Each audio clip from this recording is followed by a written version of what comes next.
we have a question from Steve on time being fundamental. And he wants to remind you that you have mentioned time being fundamental answers in other videos in the past. So bear these in your mind when you formulate your answer. He says he has a question in relation to some of the material from Sept Speaks. Seth suggests that time and space are illusions, and both the past and future coexist with the present in what Seth refers to as spacious present. Therefore, a person's incarnation in different time periods are actually lived simultaneously as opposed to consecutively. I know that Tom has referred to time being fundamental before, and logically it is hard to understand how we can grow up without time existing as part of our physical materiality (PMR) rule set. I'm interested to get Tom and others' perspectives on this, and the most important part of the question, whether time ceases to be fundamental when our attention is focused outside of this PMR. Time is fundamental.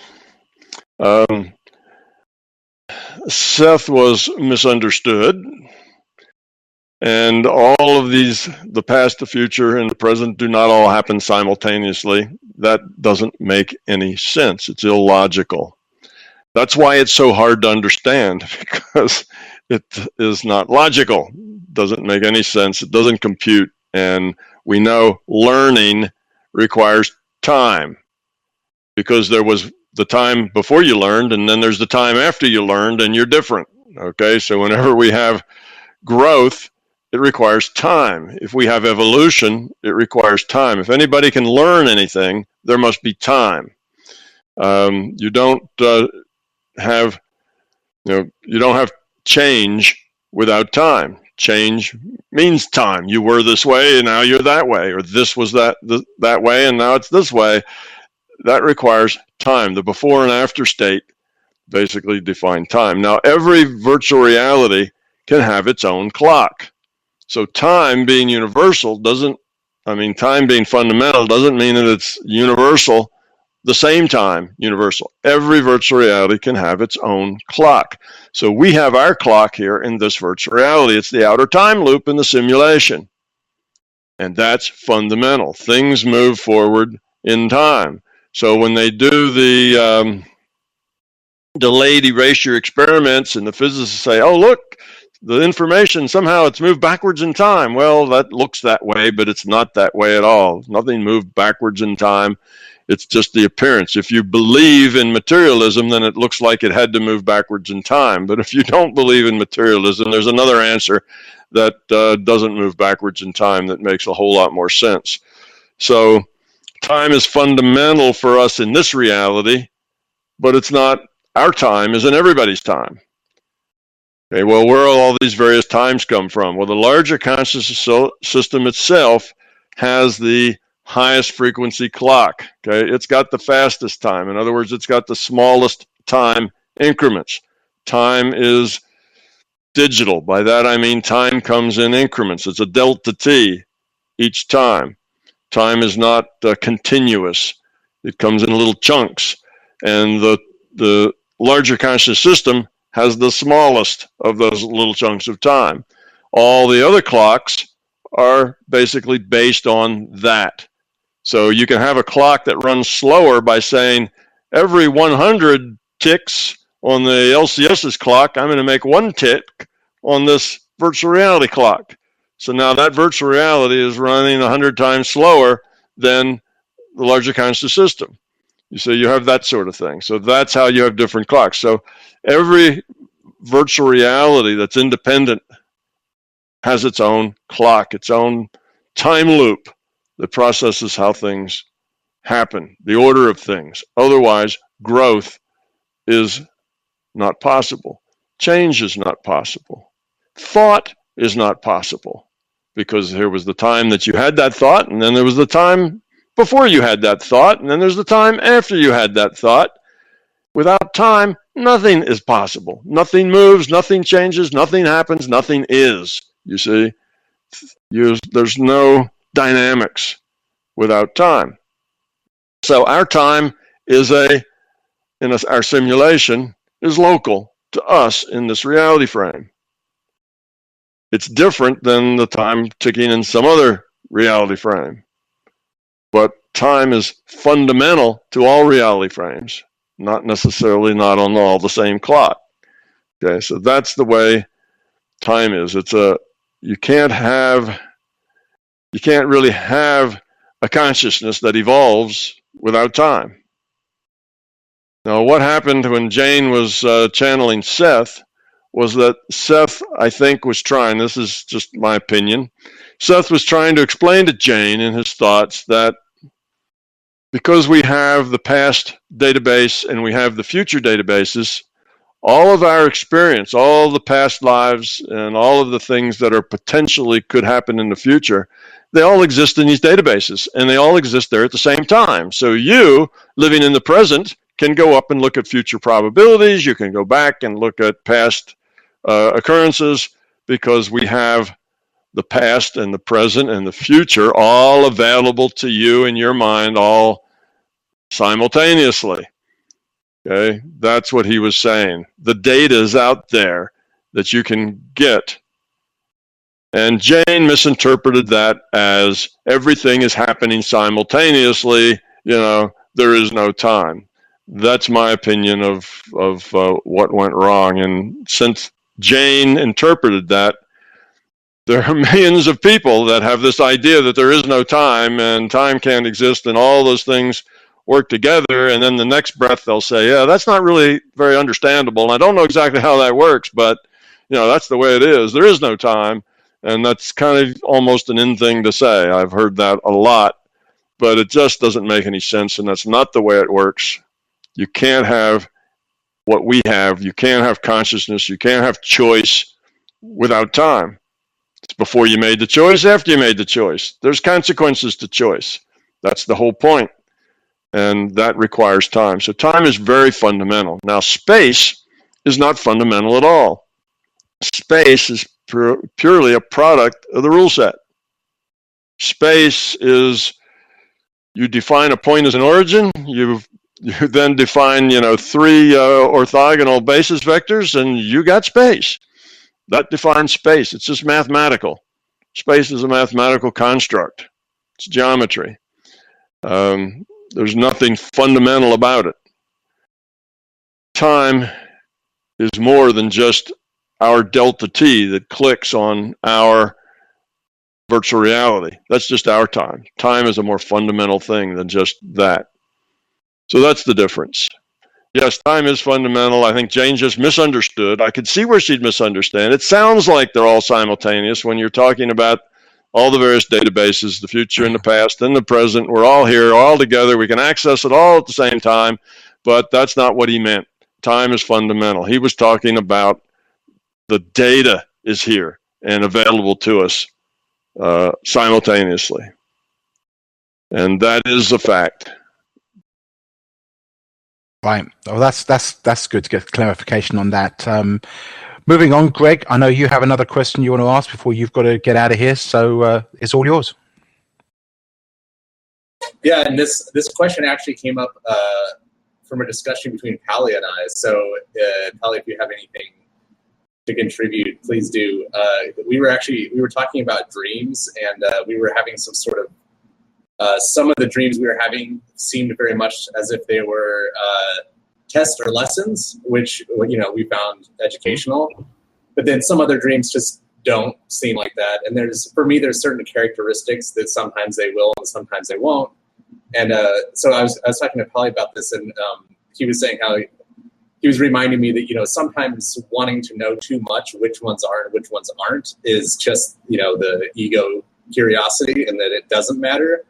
But I see there's kind of like there's a line there that I'm not sure where the line is, which is, sometimes you want to know more detail about something like a process like that. Like, oh, well, what's giving it to me? Which ones are the ones that's giving it to me? Which ones are not? And sometimes it's the ego, and sometimes maybe it could be helpful for me to know how the process works. And so for you, obviously, with a lot of things, eventually you got to the point where you learned a lot more about how things work, and it wasn't just for your ego. It actually served a purpose for you knowing all these more details. So how do you, I guess the question is, how does one kind of navigate that space and wanting to be curious, but wanting to not let their ego grab onto just, wanting too much too fast?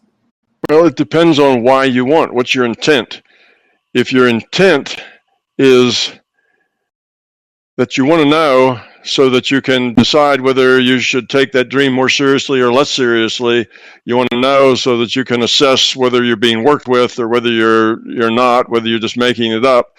If you want to get a kind of a report card on how much the system is going out of its way to help you with individual lessons or so on, then Pally is absolutely right. You really don't need to know. That's all your ego wanting an assessment to find out whether or not you should get 2 gold stars or 1 gold star or 5 gold stars, and that's really not important, you see.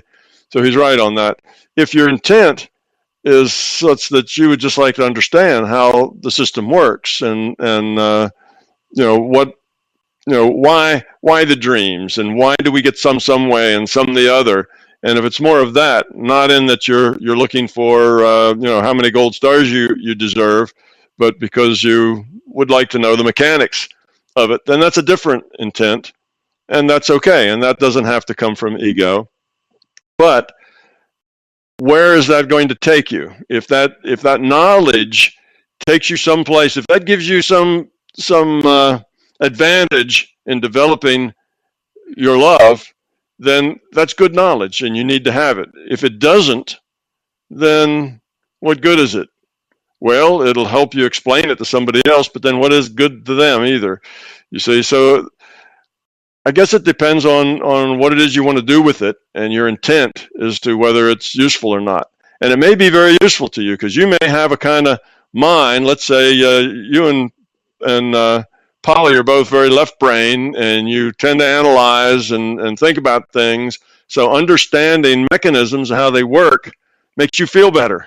You feel more relaxed. You can feel easier with something if you kind of understand it. And it just irritates you fundamentally to have things going on that you don't understand because you want to understand everything. Well, in that sense, the understanding may help you relax, may help you let go, may help you deal with things better, and then not understanding it is getting in your way. Well, then even if it is ego, because it's getting in your way, it would be a good thing to understand it just so you didn't have that getting in your way anymore, So there's some advantage to that too. So there's no wrong or right answer exactly when it's a good thing or a bad thing, to pursue these sorts of things. It just depends on you and and where you are and what you need and what your intent is. For the most part, understanding the structure isn't that important to growing up. On the other hand, it does help make sense out of things. Now, the answer to your question is, or the kind of the bigger answer is that as consciousness, you can receive data and you can produce data. You can transmit, you can create information, and you can receive information. That's what consciousness does. It does both of those. Now, you get a data stream. You don't create that data stream. That data stream, say, defines this physical reality. That would be our PMR data stream. Or you get a data stream in a dream, and you've got that data stream. It's not your creation. But you can use your imagination, we'll call that. You can use your consciousness to create data at the same time. So you can be in this physical reality and you can imagine that you see this or hear that or other things. And we're pretty good at that. If somebody tells you, if you're not, well, take this for an example. If you're all in a room together or sitting down at the cafeteria and somebody tells you, they had a gas leak in here the other day and they never could find it. Even though that's a complete lie, that never happened, about 80% of the people will begin to smell gas. They go, yeah, I can smell that, you see, because they create that information because they have an expectation. So you can create data, and there's no way of separating the data that you create from the data that comes from outside of you. It's just all data that you deal with, whether you're creating it or whether it's coming outside. It's not tagged differently. This is inside data, this is outside data. It's all just data. So you get that data of smelling that propane or whatever the gas leak was supposed to be. You get that data. And it's exactly like if you were smelling propane. Propane. There just happens not to be any propane there, but you smell it anyway. You see, you got that data. So you get a mixture of that. In your dreams, sometimes you're getting this data stream because it puts you in a test. It puts you in a choice situation to make choices that are at your learning threshold. You're just learning this thing. So you're going to get a lot of choices. Let's say you're learning to deal with frustration, to just back off and accept things, deal gracefully, that kind of frustration. Well, you may get a lot of dreams that just nothing seems to work out. You're in this dream and you have this thing you have to do. And every time you try to do it, something gets in your way and it can't happen and it doesn't get done. Well, these frustration dreams are just giving you an opportunity to deal with them gracefully, rather than to get wound up and upset about them. So you can call it a test, or you can call it a lesson, whatever, and that's given to you. So that's an outside data stream. Or you may be making things up because in your own mind, you have this stress about, whatever. And that stress then will come out, or relationship issues or other kinds of things. And those things will come out into some kind of a dream scenario. Now you're creating that data, and you'll get a mixture of those. You may get a mixture of a lesson, and in that lesson, you'll throw in some of your own interpretation or data into that lesson. See, you'll mix them. So in the lesson, there's these people that are constantly frustrating you, but you turn it into those people are your relatives or are your coworkers or something else. That's the part you add to it.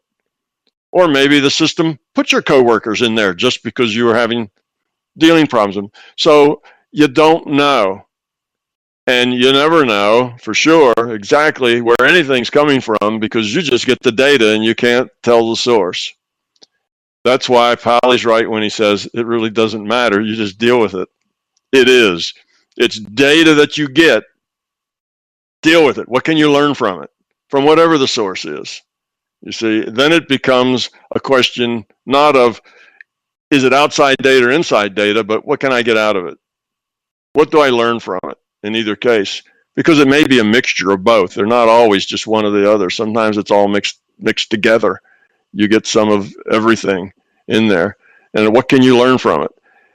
Best I can tell you about learning the difference is with practice, you'll be able to differentiate better. The more and more you pay attention to it and deal with it, the more and more you'll be able to tell inside data from outside data. But you'll never know for sure. That's why you always have to be skeptical. See? So when you go and you go to the future probability database and you say, well, I'm looking, I want to see what's going to happen in 10 years. And what you see is, an invasion of two-headed, monsters from the under the surface of Mars or something.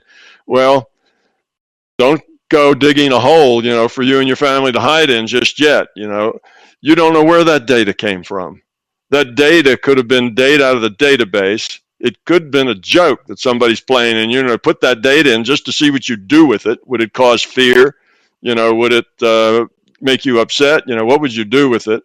It may have been something out of a movie you saw, 3 weeks earlier that you kind of put together in your own mind that is mimicking maybe some stress or other issues like that you have. You don't know.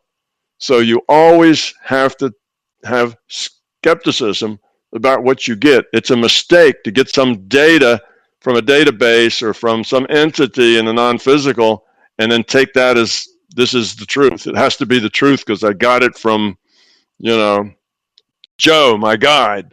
Well, it may or may not be the truth. You always have to make your own decisions based on your own understanding. And you can't let anybody else's, you can't sacrifice your free will for others. You can't let other people make decisions for you. So that's the thing. That's why you always have to be skeptical. So all of the information that I've gotten and all the things that I've seen and all the time I've spent in the non-physical, I get some sense of what's outside and what's inside, but there's no way to know for sure in any particular case. because the data isn't tagged. It's just data. So that's why it really doesn't matter so much where the data comes from or what its source is. What matters is what you can do with it, because you can't really distinguish where it comes from. And if I may, I say that definitely helps, because what you said there, because the specific purpose for me wanting to know where some of these dreams came from was because I've just been having lots of dreams, and I was kind of thinking if I knew which ones were being given to me on purpose for sure, then it would be more productive to work on those maybe.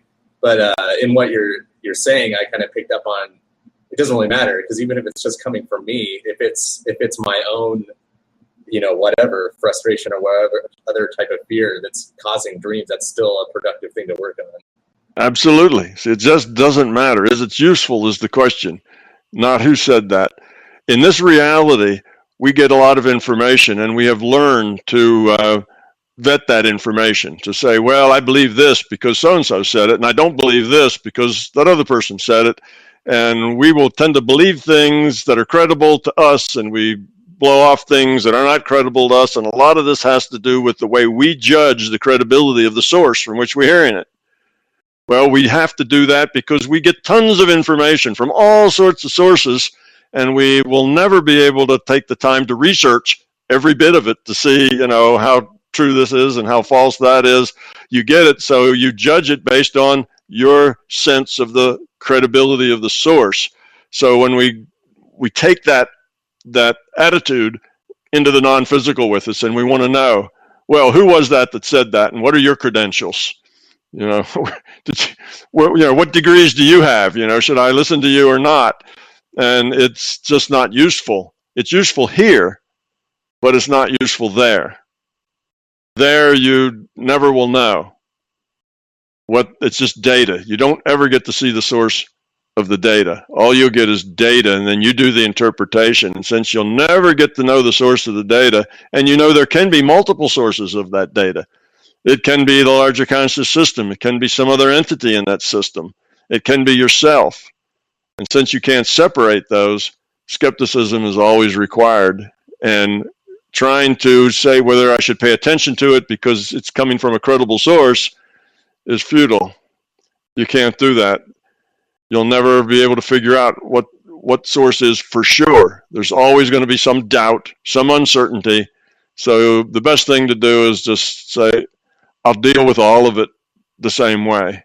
I'll take it all seriously, and I'll see what rings true to me. I'll see what I can get out of it. And if I can't get anything out of it, I'll toss it out. If I can, I'll use it. But where it comes from doesn't matter. Thanks, Tom. And thanks, Polly, for bringing that up. That was a good, kind of calmed me out a little bit, making sure I reminding me of that point. Thanks. Yeah, we are helping each other out, Greg, because I also realized one thing that I want to mention here also, that Tom, with your example of leaking the postcards all the evening and then having a dream about it, I think that too can be a lesson about, I didn't set my intention to have lessons this evening. That is a lesson to me that I wasn't really paying attention, and I can improve on that, right? So that in itself, it is a lesson. Mm-hmm. Also, it's a lesson in letting go. When you've done those kinds of things, don't let it wad you up into that mode. Don't get obsessed with it. You need to be able to just let it go. Okay, I'm done licking envelopes now. It's over with. Let it go, and it's gone. Then you won't have any dreams about it. You only have dreams about it because you're still in a loop, stuck. Yeah, exactly. And you said something earlier regarding this question of Greg's that sometimes the system will give us what we want just because we are so wound up about it. And I think that is maybe a opportunity for somebody to understand it as maybe I can extort a system by winding up about one thing and then going into the wrong direction, and hopefully then the system will give me what I want. So I don't know. No, you have to understand the system cannot be gamed. You can't trick the system because the system knows the truth. It knows what you want and what you think you want, and any games that you're playing or any other issues that are involved. It knows the whole thing. So you can't say, well, I'll do this so the system will do that. Or the system will just turn around and hit you right between the eyes with a 2x4 to let you know that, that this game playing is not going to work. Those kinds of things will probably backfire because there's no way to hustle the system. You're too transparent to do that. Your consciousness, your information, and the system has access to all that information. So there's no way that you can pull one over on the LCS. Right, Tom, next question. Taryn P says, "Hi, Tom. I'd be very grateful if you could answer this question for me. Usually, a good theory not only explains the existing phenomena or questions, but also predicts new ones, previously unknown things. For example, the early atomic models predicted new elements which were later found, and in particle physics, new predictions are made and those new particles are then hunted down. So I'm curious, what new things unknown to the present can be predicted by MBT?" Okay, there's a couple of points there to be made. One is that MBT is about consciousness. Consciousness is about awareness. It's about our awareness of our reality, whether it's dreaming or physical reality or whatever. Okay, so it's things about awareness is consciousness. So when you really understand consciousness, when you have a model that understands consciousness, then that allows you to predict things like feelings and attitudes and awareness things. Well, when we look at the humanity, what sort of an awareness is new?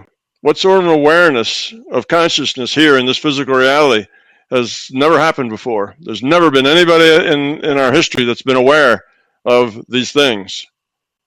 You see, it's a little different. It's a little different kind of a game than if we look at an atomic theory and say, okay, here's an atomic theory. It predicts new elements. Well, new elements are not in anybody's experience base. Okay? These are things that nobody's thought of before, so it's easy. There's lots of things like that are new that you can point at that are not going to be known by anyone. So you're in totally new area. Well, when you're talking about consciousness, that's not the case.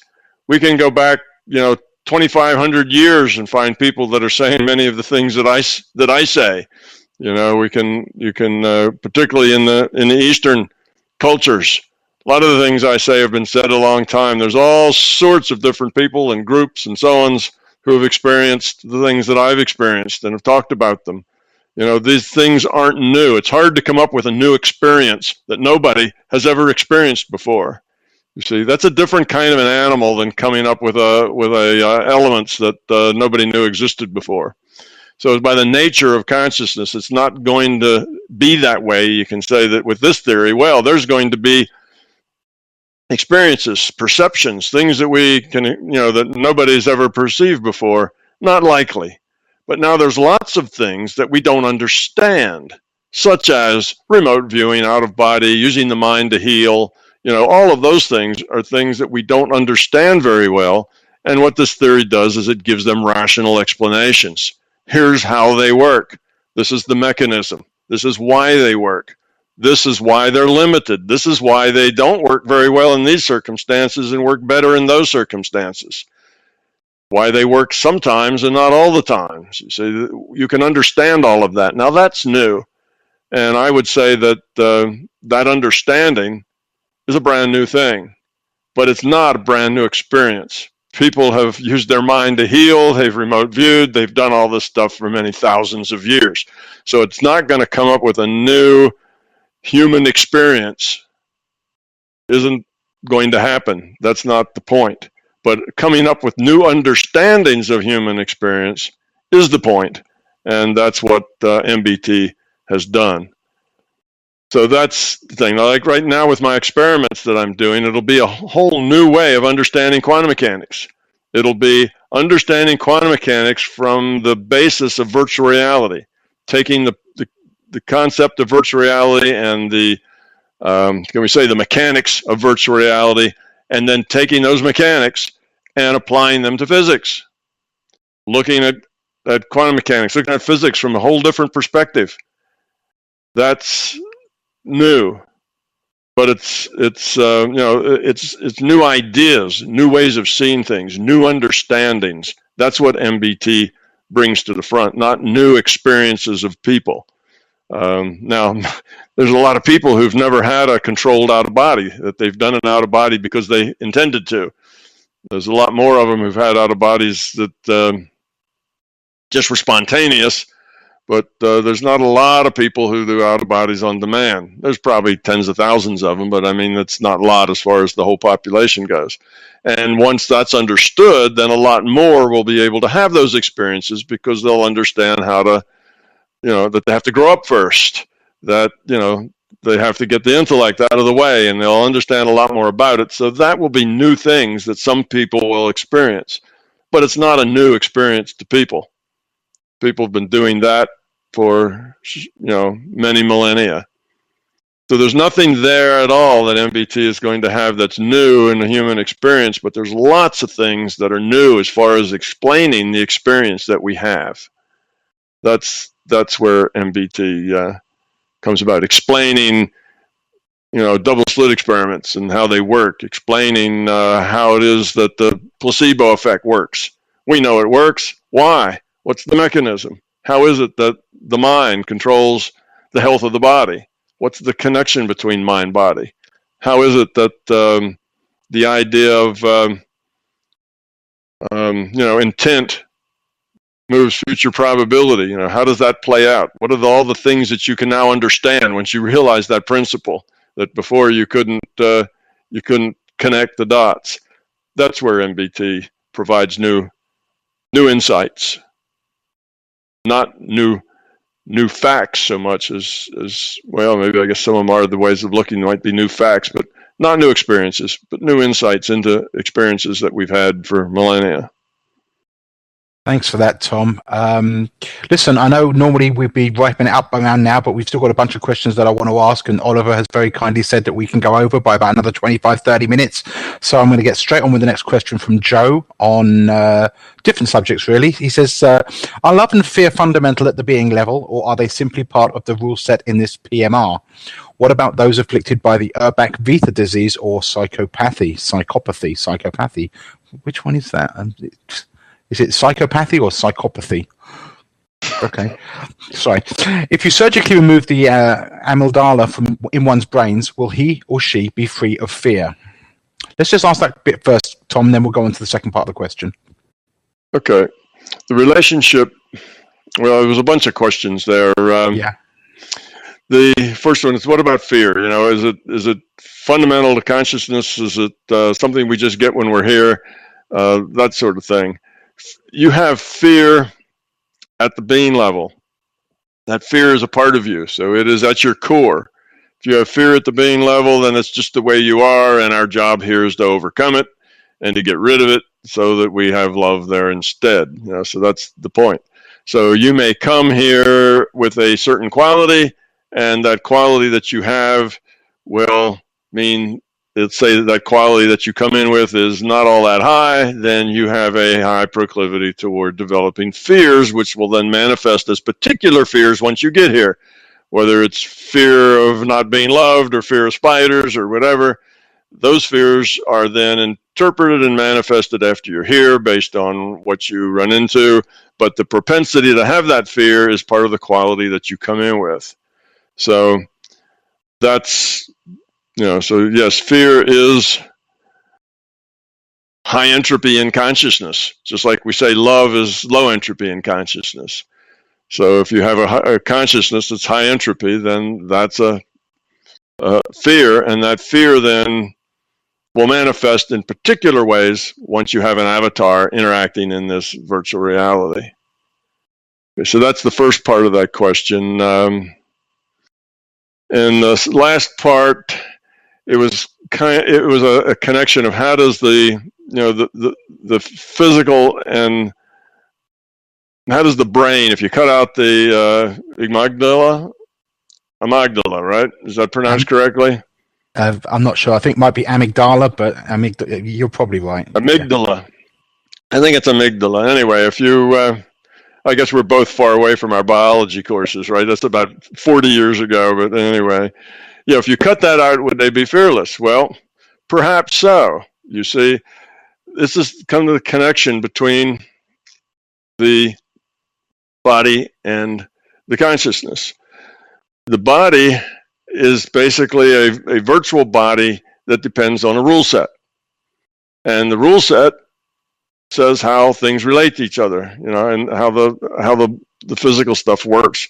So it says that you have a brain and the brain has certain functions. And if you disturb those functions, so if you go in and cut a chunk of the brain out, now the brain can't do that function anymore, at least for a while. It tends to rewire itself, but immediately after you lose that part of the brain, then you have dysfunction there in the sense that no longer can the rule set support the consciousness having that experience. Okay? So if the rule set, if a baby's born with only one arm and one leg, then the consciousness is not going to have the experience of running track. It's not going to be a gymnast, or whatever. You might say that's kind of not in their ability because the rule set doesn't support it. They don't have 2 arms, 2 legs. Being a gymnast would be really difficult, or being a good gymnast would be really difficult. Balance would really be difficult.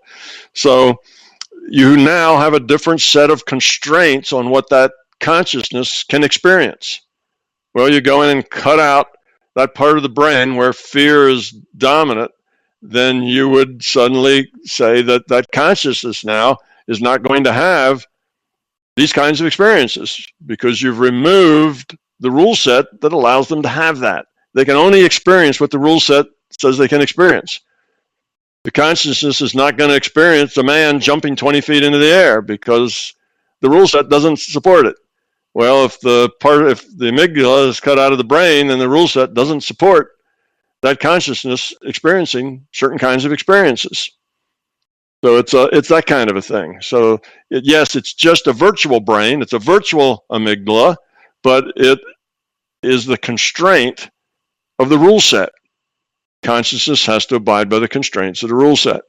All right, so that's that connection. Now, the amygdala may not be everything that allows a consciousness to have fear. There may be other parts of the brain that could kind of take over some of that function, but certainly it would disturb their sense of fear would be changed rather dramatically. I don't know that it would be eradicated entirely because the brain isn't that black and white that this piece just does this and none of the rest of the brain has anything to do with that. That piece dominates in fear, but there may be other things that a consciousness could interpret as fear coming from other things other than that part of the brain, the amygdala. So yes and no about the surgery. It would affect the fear. There'd be a lot of fears maybe that they did have that would go away. Probably fears of spiders and snakes or floods or bridges or whatever people are afraid of. Those kinds of things would probably go away. But other sorts of fears may not, like the fear of not being loved, or those kinds of fears would probably stay because they be processed other places. So I've did the first part and the second part. I don't know if there's any of that I missed, but is there more? Well, there was the Urbach beta disease or psychopathy, but I think that's covered by the same thing. So I think that's good. So. Yeah, if a disease changes the constraints according to the rule set, that the consciousness has to abide by those constraints. See, the consciousness can't experience anything that the rule set doesn't support. When you're playing World of Warcraft, the consciousness is not going to experience anything in World of Warcraft that the World of Warcraft rule set doesn't support. You can only experience what the rule set supports. So if you have a disease that affects your body, whether it means you lose use of your legs or whether you lose use of a part of your brain, then that changes the constraints. And if you change the constraints, then the consciousness has to be limited by those constraints.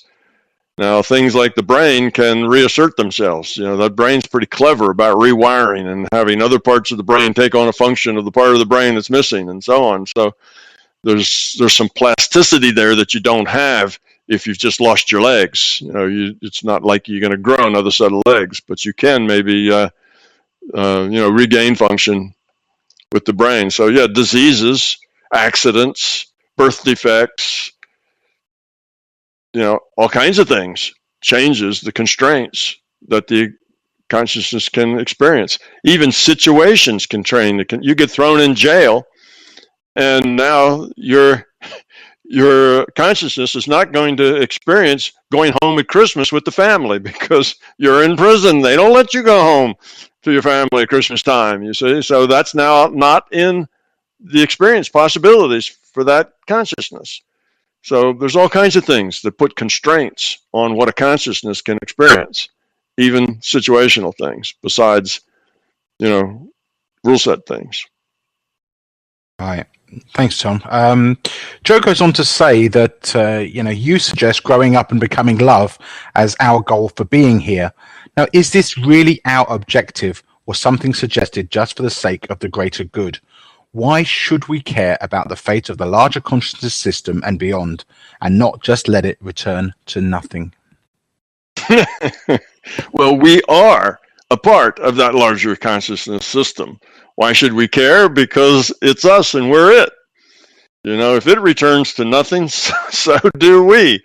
If it doesn't survive, then there is no virtual reality. There are no individuated units of consciousness. There are no free will awareness units.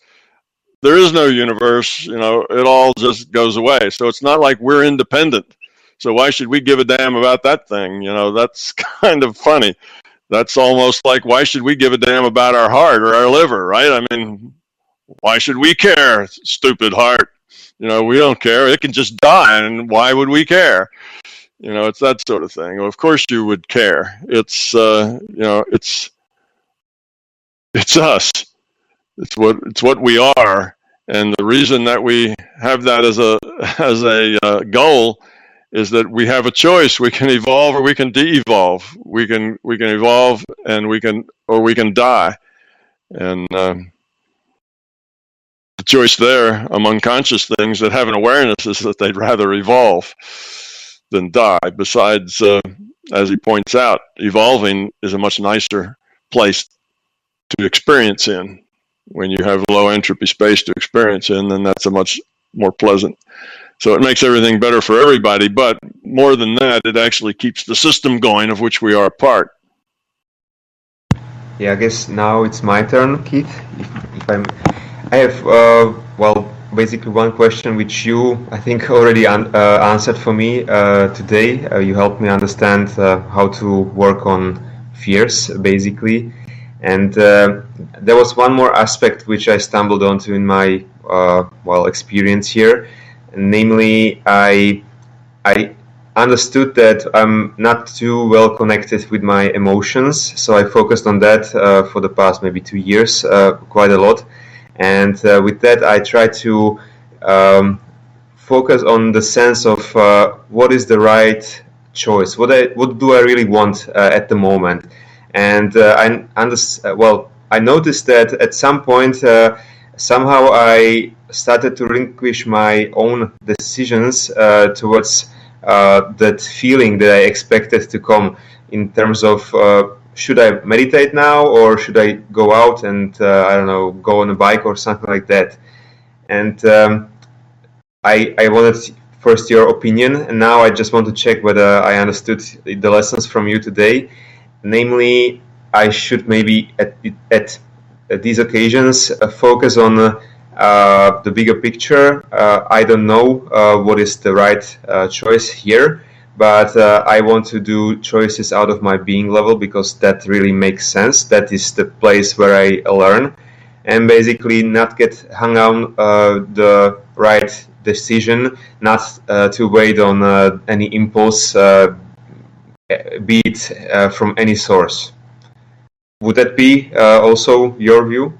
Yes, that's good. Don't let your intellect run your life entirely. Your intellect is a good thing for pointing directions. We need to move more this way than that way. We need to consider these things. We need to look at that. It's good for that sort of thing. But as far as accomplishing those things, as far as growing up goes anyway, all that has to happen at the being level. So if people get wound up in their intellects, like, should I ride my bike or meditate, right? And then they think about it, but of course they can't answer it because that's not a question that has a logical answer, because they're all intertwined. Well, the bicycle's better for my health, then I get fresh air and I get exercise, and that would be good for me, and my mind and my consciousness would benefit from that. And meditation would be good because then my body and my health and all that would benefit from that. So they're all intertwined. And which one's more important than the other? Well, the point is, none are more important than the other. They're all part of living. They're all part of doing things and feeling like I have to optimize my life, so I have to know which one is the right one to do. That's you trying to control everything, you see? You want to control everything so you get the right answer. I want to get the right answer, so to get the right answer, I have to control all the variables. I have to know, should I bike ride or should I meditate? And there is a right answer to that, but I just don't know what it is. There is no right answer to that, you see? And you drive yourself nuts trying to work on those details. You have to live your life as an experimentalist. Just go ride the bike. Just go meditate, whatever. And you might say, well, I'll just ride bikes then because that's more fun than meditating. It's okay, just ride the bike. And just ride the bike until the point where you feel like, I'm kind of feeling unbalanced now. I need to spend some quiet time with myself. Well, then you'll meditate. You see, so you do whatever your intuition tells you to do, but you also have to be aware that there are no hard and fast answers. Sometimes it's time to meditate. Sometimes it's time to ride the bike. And whichever one your intuition picks on, that's fine. Go do it. And if the other one gets excluded to the point that it's a problem, you'll find that out too, because your intuition will tell you, all right, enough bike riding. You've got these problems you've been dealing with, and you've been hiding from them. You've been, kind of sneaking around these problems, not working with them. You need to get in touch with yourself and deal with these things. So let the bike go today and meditate. So you see, it's not like that there's this one is better than the other and we make a judgment. Just do whatever your intuition tells you. And if one of them is getting underdone that needs to be done, you'll get that message. You'll have the feeling that you need to go do that. You see? So let it just work itself out naturally. Let your intuition, let your body and your consciousness just be and do what they do. And be an experimentalist. When it's not working for you anymore, then change it. If it is working for you, let it go. And if it's working for you, are you happy? Are you satisfied? Is everything going great in your life? It's working for you. If not, well, what are we going to change? Well, maybe I should stop riding the bike so much, and every other day I ought to meditate because I'm getting all wadded up in my mind and I'm confused about things. And okay, riding the bike helps me forget about them, but it doesn't help me solve them. See, so now you'll get that sense that, well, I should start doing more meditation, maybe less bike riding. And then you might meditate all the time to where you're not really making much progress because you're pushing too hard. You're like pushing on a string. You can't get any traction there. Well, go ride the bike. You see, that would be better. So just do and be aware of how it's working. How's it feeling? What your needs are. And then what you'll find is instead of having plans to do things for logical reasons, you'll just do things because they seem right. And when they don't seem right anymore, you'll do something else. And pretty soon you'll get so in tune with yourself and what your needs are that there won't be any question anymore. You'll know exactly when you need to meditate and exactly when you need to go ride the bike.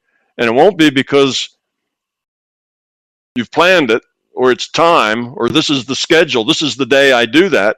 It's just because you'll know that's where you need to go next, because you'll be in tune with yourself. So that's the process. Just be an experimentalist. Do what feels right to you until it doesn't feel right anymore. And if it feels right to do both, well, then ride the bike on Mondays, Wednesdays, and Fridays, and meditate on Tuesdays, Thursdays, and Saturdays if the two are incompatible. If you only have a choice to do one or the other, and see what happens. And over time, you may ride more and meditate less, or you may meditate more or ride less, or those two things may come and go. There may be weeks when you just really get into the exercise, and other weeks where you really get into the meditation, because that's where you are and that's what your needs are now. See? So there is no right answer. That answer changes from time to time and day to day. Just be and do. Be aware of the consequences. And if it's working for you, then it's good. Don't second guess it. Well, I'm feeling pretty good, but could I feel better? Might I have done it some other way? So you're just tripping all over yourself trying to force a solution, the optimal solution. And there is no optimal solution. It changes. Day to day, week to week, year to year, the optimal solution is different all the time because you're different and you're growing. So stop trying to push on that string. You see, you're not getting anywhere pushing on a string. It doesn't work. It's not helpful. You just get all wadded up and then you don't know what to do. And now you feel bad that you seem to be so incompetent that you can't even figure out whether you should meditate or ride a bike. How can I make big decisions when I can't even decide little trivial things like that? And then you start having worries about that. And pretty soon you're just a bag of worries and insecurity and everything else because you're no longer in control of your life. And what am I going to do? And you can just end up a basket case just because you're overthinking the problem. It's better just be, and then be an experimentalist, see how that works. Don't worry about it. You don't have to optimize every minute of the day. It'll self-optimize on its own if you just let it. As long as you try to force and control that optimization, you'll never find it. If you let it optimize on its own, then you will find that optimum point. And that optimum point will be different all the time. Thank you, Tom. Great. Okay, I think we have time for one more question, Tom. I'm going to get it in quickly. We started with a question that touched on one conspiracy theory, so let's finish with another. Question from Gary M., the one and only Minnesotan, relating to a very popular YouTube video that's been on the news recently about a recent fairly convincing UFO sighting. Gary writes, I understand Tom's point that it would be easy for the LCS to add points of light to a data stream or even manifest virtual close encounters for specific individuals as part of their learning process. But doesn't the fact that a UFO has been photographed by an inanimate camera constitute a measurement that now solidifies it as part of our PMR, similar to a particle in the double slit experiment? Although I might feel differently if I'd been abducted, I'm not really fearful of an alien invasion at all. If advanced extraterrestrial free will awareness units have indeed journeyed to this virtual planet from elsewhere in our PMR, I would assume that they'd possess the technology to dispense us in a New York minute. Again, I'm not sure if my ongoing fascination with the possibility that we are being visited or perhaps even manipulated by anonymous non-human intelligences is just another example of my stupid old ego striving to be that Mr. Smarty Pants again. So how does one determine where to draw the line between productive and non-productive entropy-reducing activities? Okay, that's the same answer that we had earlier. Right. And that is, it doesn't really matter, does it? You need to work on what helps you grow up, what helps you become love, what helps you get rid of your fear. And if you find a way that aliens help you get rid of your fear, then you should maybe spend more attention to aliens. If they increase your fear, then you should spend less time with aliens. And it doesn't really matter whether they're aliens or not. You deal with what you deal with in your reality, and you try to grow up from it. So this idea of, the idea that if you take a picture of them with a camera, then that's evidence. evidence is only evidence if it's credible evidence. That's evidence to the person who owned a camera. It's evidence to the other people who were standing by when they took the picture or who saw the same thing. But as soon as it leaves that small group of people who were the first hand, not second and third hand, not people who read about it, but the people who experienced it, it's real. And they don't need it on a camera. It was real for them. But let's say they caught it on a camera. For everybody else in the world, you can put anything in a picture. Photoshop can make any flying saucer do anything you want it to do, anytime you want it to do it. You can have little green men or pink men with purple spots. You can do anything you want. So a picture that says, oh, I took this picture. Look, there's a flying saucer landed in my yard, and see the little green men that coming out of it. I made this movie. And most of the world will look at it and say, yeah, nice. And then let's move on to something else. Nobody will get particularly excited because it's your experience, not theirs. And the people who actually saw that saucer and saw those little green men and maybe talked to them, for them, it's a life-changing experience. For everybody else, not so much. You see, so it doesn't really constitute anything that's particularly credible. It's not something repeatable. It's not something if you go out on your lawn and you do this, a flying saucer will land and little green people come out and you can talk to them. Well, then everybody could go out and do that and see if it worked. Well, it's not like that. It's not repeatable. It's just a one-off that a few people saw, and everybody will say, wow, those people were probably on drugs. They were probably all, they were probably all high, or they watched too many sci-fi movies, or they're just pulling a stunt trying to see if they can't con the rest of us. And they'll come up with all kinds of reasons why they shouldn't really get too excited about that. And you see, it really doesn't matter.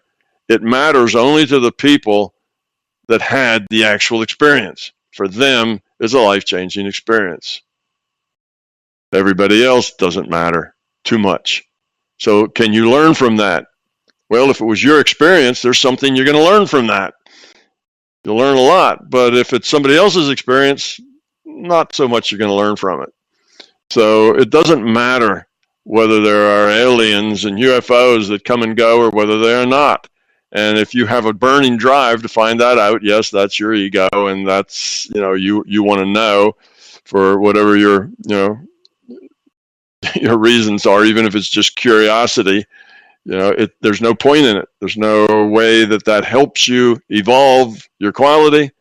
If there isn't, then it's pretty much useless information. It's neither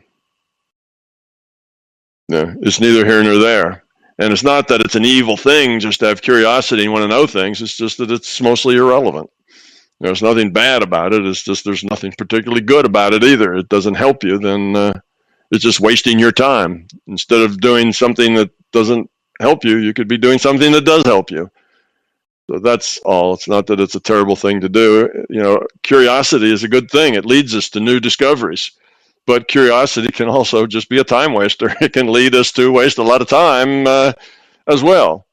So it's not there's anything wrong with curiosity. It's just that the curiosity can be a time waster. It can be fatal. It can be a lot of things. So if it's not useful, why bother with it? Right. Well, I'm glad we actually finished with that question, Tom, because it really brought together so many of the subjects that we actually talked about today in one closing answer from you in many ways. So we do now have to wrap it up here. They have been great questions. Sorry to those we didn't get around to. We will do our best to get those answered for you next time around. I'm Keith of MBT Events. You know that MBT Events is just Donna and myself doing the best we can with what we have, and we're going to continue to do it for as long as we can. Thank you to everyone who has sent such positive feedback on my participation in the Fireside chats. It is very much appreciated. Tom, thank you. Wonderful as always. Thank you, Keith. Appreciate it. Doing a good job. Thank you. And thanks everyone for joining us. And Oliver for staying late. We appreciate that as well. Yes, thanks, Oliver. And thanks, Justin, because of Justin, all of this is going to end up on YouTube. Otherwise, without Justin, it would just be us and nobody else would ever hear about it. So everybody who makes this thing a success, thanks a lot. And all of you who ask questions, all the people on the forum that ask questions. Yeah, it's the good questions bring out the good answers, even if the answers are sometimes too long. That's not the fault of the question. And don't give me words that I'm stumbling over like psychopathy and amygdala. Okay. We do our best, don't we, Keith? We do. We make mistakes and we just continue on with a smile. We also have limited knowledge and limited resources. Unfortunately. Okay, well, thanks to everybody else. I'm over and out.